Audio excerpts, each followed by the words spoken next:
ہم اس کی تاریخی پس منظر میں جائیں اور اس کے ماضی میں جھانکیں اور پوری تفصیل اگر جا کر دیکھیں تو تاریخی کتابوں سے ہمیں پتہ چلتا ہے کہ آج سے 3000 سال پہلے سیدنا داؤد علیہ السلام نے اس جگہ کو اپنی سلطنت کا دارالحکومت قرار دیا تھا۔ یہی وہ جگہ ہے جہاں ابراہیم علیہ السلام اپنی دعوت کا آغاز کیا اور اپنا کام کرتے رہے۔ یہی وہ جگہ ہے جہاں سلیمان علیہ السلام اور یعقوب علیہ السلام نے اپنے کام کا آغاز کیا اور دعوت کا اور علاقہ اور مسکن اور سکونت یہیں پر اختیار کی۔ اور پھر اگر ہم بعد میں دیکھیں تو خود مسیحی کتابیں یہ بتلاتی ہیں یہی وہ جگہ ہے جہاں پر جناب عیسیٰ علیہ السلام نے اپنی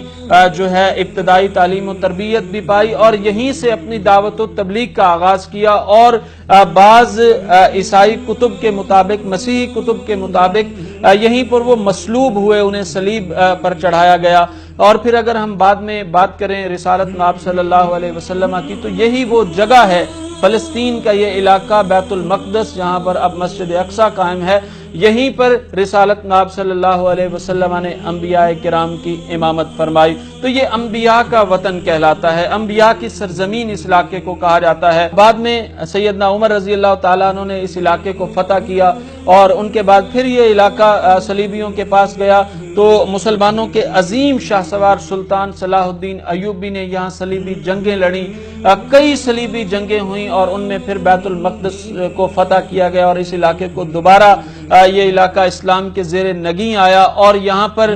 جب پورے یورپ سے اور پورے جرمنی سے اور فرانس اور ارد گرد تمام علاقوں سے سارے پوپ، پال، پادری اکٹھے ہو کر اپنی فوجوں کو جمع کر کے کمک لا کے اور مکمل طور پر اپنے آپ کو منظم کر کے لے کے آتے تھے، اور سلطان صلاح الدین ایوبی مسلمانوں کا وہ تن تنہا کمانڈر اپنی فوجوں کے ساتھ، اپنے جوانوں کے ساتھ، دیدہ دلیری کے ساتھ، شجاعت کے ساتھ